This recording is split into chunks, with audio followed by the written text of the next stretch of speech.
Well, welcome back to Extraordinary Drummer Show. I'm your host, Cheron Moore. Today, my guest, and my dear friend, I gotta say as well, I'm awfully glad he can make the time to be here, because boy, is he busy and he's hard to catch up with and to nail him down to an interview. Listen, he's a composer, a percussionist, a producer. He's a member of the Grammy Award-winning group, the Yellowjackets. His credits reads like the who's who of show business. Of course, I said the Yellowjackets, Herbie Hancock, George Benson, Bobby McFerrin, Lee Ritenour.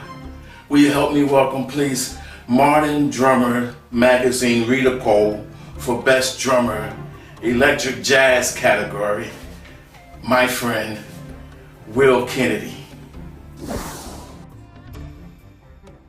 Hey, Will. No, I was supposed to do the Hey, brother. How you feel? Hey, man. Thank you, man. With all of the rigmarole, we still be able to get it done. We knew the job was dangerous. Woo, when we took it, right? Hard hat, yellow vest. We're going to talk as loud as we can right there into the camera. One of the words I saw in doing my due diligence on you was the word inspiration. Oh, okay. Yeah, man, tell me about that, man. Well, I like being an inspiration. It's part of our responsibility to inspire the world. And I've been blessed to be put in various positions to provide inspiration. And I enjoy it. It's challenging, it's not easy, but it's a joy, and it gives joy. And you know, what better job in the world than to be inspired? Yes, and that you have. And that inspiration that you come from, if I may ask, a lot of it is associated with the Creator, huh? Amen. Come on. Do you mind me talking just a second of your faith? Because we know you are a man of God. Amen. I am. You gotta put the ha in there. and then you gotta wind up and a rock. I read that everywhere, inspiration. And then I thought of you, the person, and how inspiring you've been to many generations, as well as to us, your friends. We all say the same thing. It's hard. Wow. How inspiring it is. Well, you know, you said a key thing, the length of time. You know, I'll be 60 next year. Congratulations. And I've been playing music since I can remember, and music has been a part of my life, and music has been inspiring to me. And you know, speaking of God, that is one of God's greatest gifts. Yes. Music. And the ability to produce it and write it and expand upon it and be a part of it. So, inspiration, music, you know, is all, being an inspiration, God is all mixed in there together. That's beautiful. Yeah. How do you translate that over to the drum kit? Well, the drums are a very powerful instrument. And with power, you have to be tactful. Careful, because you don't want to overpower, and you want to use that power with intelligence, right? So it's not really about the drums, it's really about the music, and it's the music that is the gift. And if you are playing the drums from a musical perspective, then home run. And that's what I think people get from you. I've said that all around the world, they get that same thing, your light shining. I think I'm getting all saucy here, like I'm like, ooh. I think the inside of you radiates even before everything else. And you know where the light comes from. Yeah. So, yes.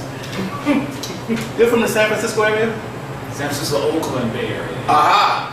Because you can't leave the Oakland. Oak Town. But you say Oakland longer, Oakland. I say Oakland. So we had a community of musicians that had this sound that it can be identified as East Bay Grease.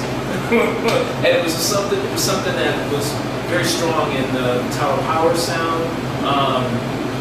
Amen. Thank you. What's the name of your place? Honey, or the Sunset View. Oh, Sunset Grill, live and in color.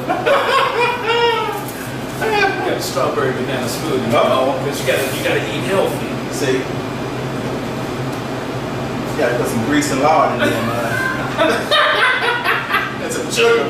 But the Bay Area has a long reputation of being the home of some really great funky music and inspiring music. Yes. Other bands like Confunction, I didn't know that. Sly the Family Stone, and an extension off of Sly was Larry Graham's band, Graham's Sensation. Release yourself. Amen. And I had an inside track to that band because Herschel Kennedy, brother of moi, better known as Herschel Happiness Kennedy, was a member of Graham's Sensation. Oh, I didn't know that. Yeah. What else did you play? Keyboard. Oh, it was a keyboard. Okay. Yeah. I think most of us just relate back to Larry Graham. How old were you when you started playing drums? Like 4 or 5 years old. Yeah. Can you talk as loud as you can into the camera? What inspired you at that age to start playing drums? The environment, as I was just saying, the San Francisco Bay Area was very inspiring, and also the home I was brought up in, my father's house, was a place of music. My father didn't really play, but he had a passion for music. So his record collection showed that, and having an older brother that plays an instrument, if he's playing keyboards, what should I gravitate to? Maybe the bass or the drums. I chose the drums. Yeah. So that was a great period in time for me because at a very young age, I'm clocking playing hours. And that's really the key. That's really the key for a lot of young players today. They don't really have as much opportunity to play as we did. I'm talking about with other musicians because it's, for whatever reason, it's evolved more to me. I'm playing and not as much with other musicians. And it's not that it's not happening, but it's just not happening as much as when I was young. But here we are. Yeah. I managed to get that playing time in, and I feel like I'm reaping the benefits, 50 years later. Here I am. Tell me about high school. Were you doing any playing towards high school? Yeah, I was in the jazz band in high school. Definitely did the orchestra and symphonic band and things like that. Anything that had drums in it, you was there, huh? Pretty much, yeah. And by that time too, I was gigging. There were clubs that allowed young people in the early hours, and I was fortunate enough to be having enough clock or playing time with my brother early on, where by the time I was in high school, I had enough experience where I could handle a gig, so I was able to get out there and gig. Yeah, so as you got towards junior college, how important was Bill Bell to you? Oh, man. Bill was significant. Listen, Bill Bell, he was my second father. He's deceased now, but God bless him and his family. But they were another inspiration for me. Bill Bell especially was the teacher at an Alameda College, junior college in the Bay Area. And Bill just provided a pathway for me to walk through and showed me the ropes and showed me technical aspects of the industry, of music, and being a man. And it was just an awesome experience having time with him. And then eventually he was a pianist and singer, and we would do gigs together. He would invite me to do performances with him. Was that jazz? Yes. What was Pure Delight Music? How did that have an influence? How did that You did some homework. No, the guy say that. Man, Cheron, I had Donnell Spencer Jr. on. He said, man, you went way back. Yeah, Pure Delight Music. Pure Delight Music is a publishing company. Okay. And a lot of times when I do educational events, now I talk about how it's important to think wide, because it's critical for success in his career not to be single-minded. We can't just be drummers anymore. So If you can write, if you can produce, if you can teach, all of that stuff is important. Being able to put on the variety of hats, which is probably something you know very well. Being able to put on the variety of hats and carry different aspects of our industry to broaden your success. So Pure Delight Music was a publishing company, and we would write songs. We had songs placed on some R&B records. Dad's Band, we placed a tune on Dad's Band. That was one of our most inspiring. But my two cohorts, Larry Batiste and Clayton Richardson, that live in Oakland, are still great friends of mine, and we're not working as much together because I live elsewhere, but they're are a big inspiration to me, and they are continuing the trend of blessing people with their music. Wow.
Will, you joined the Yellowjackets in 1988.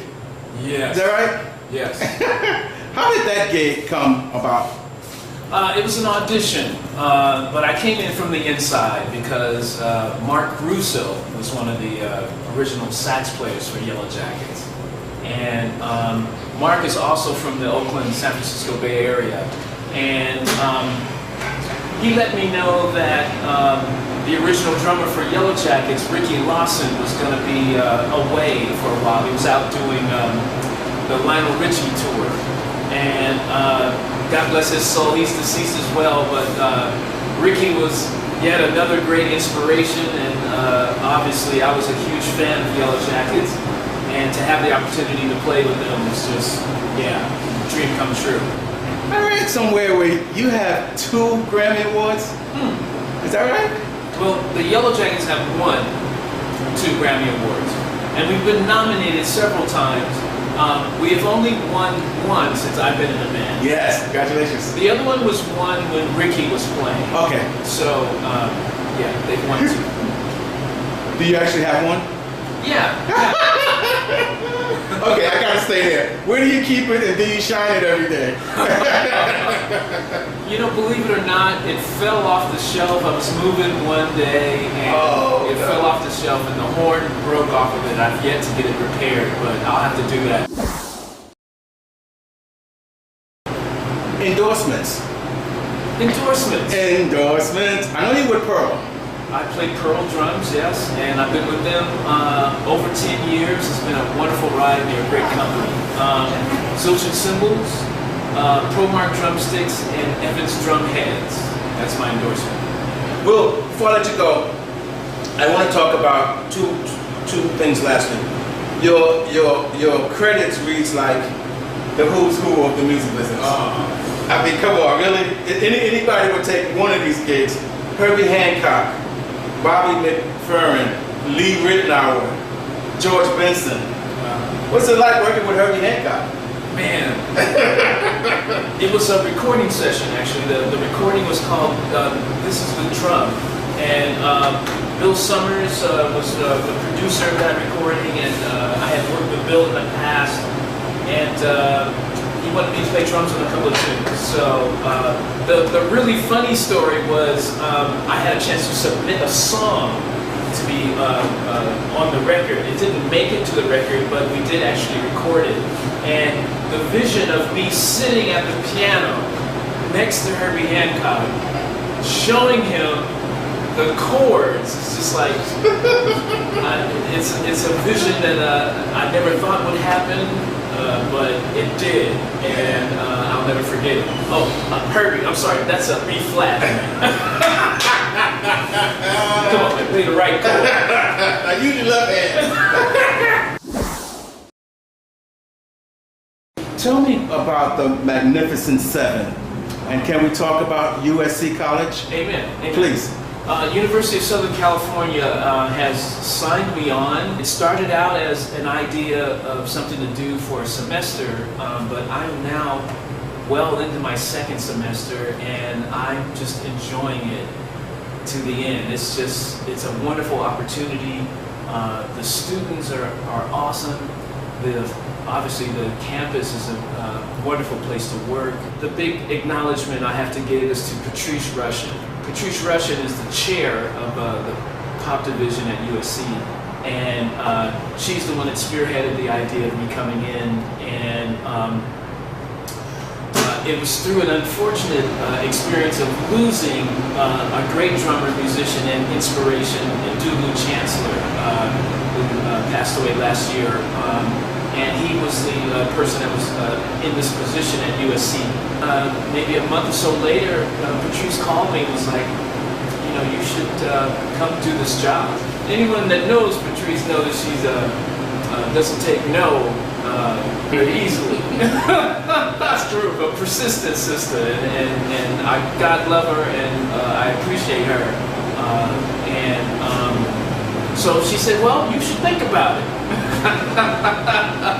And that evolved to me making a decision after being prayerful about it and discussing it with my family.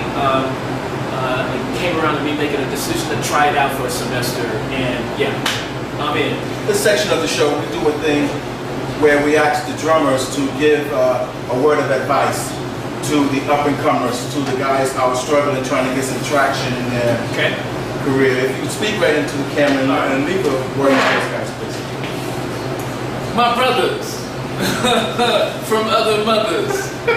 Hey man, God bless you. So, man, the drumming track, the drumming career, the music career is a very wonderful, wonderful opportunity, and it's going to open so many doors for you. But what do you do? How do you start? What is it you look for?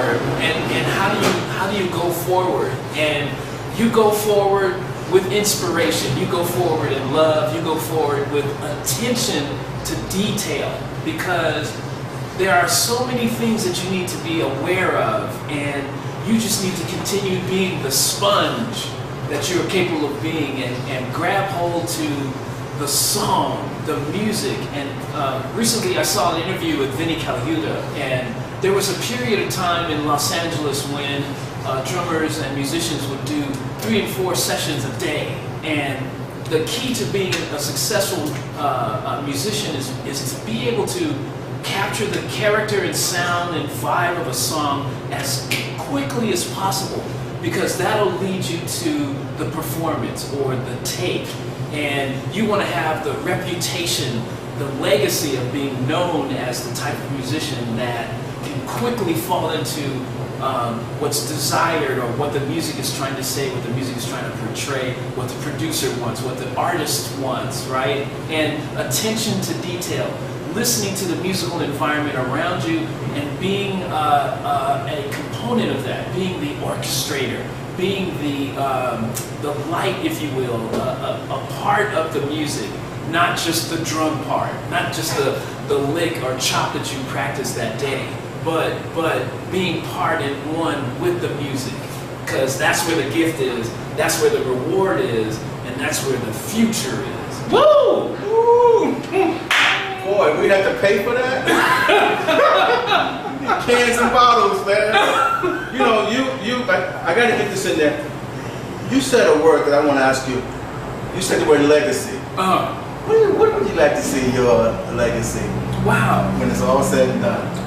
Someone that brought a smile, someone that